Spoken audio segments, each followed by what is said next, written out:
ExxonMobil has petitioned the U.S. Supreme Court to review its long-standing lawsuit against Cuba's state-owned company, Corporación CIMEX.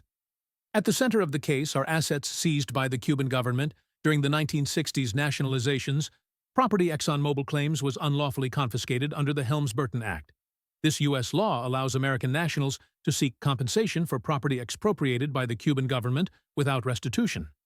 Exxon argues that denying its case the opportunity to proceed undermines both the letter of the law and the rights of those affected by Cuba's nationalization campaigns.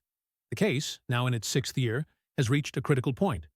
ExxonMobil says the legal question has major political and diplomatic implications, not just for Cuba, but for future lawsuits against other foreign governments.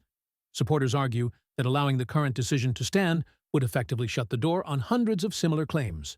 Respondents, including Cuban state entities, argue that if the court permits this case to proceed, it could expose government-owned companies around the world to legal risk in U.S. courts. They cite the Foreign Sovereign Immunities Act, which typically shields foreign states and their instrumentalities from lawsuits in the United States, unless specific exceptions apply. The outcome could reshape how the United States handles historical property claims and determine whether American companies can hold foreign governments accountable for past expropriations. For independent reporting on Cuba, subscribe to the Havana Post.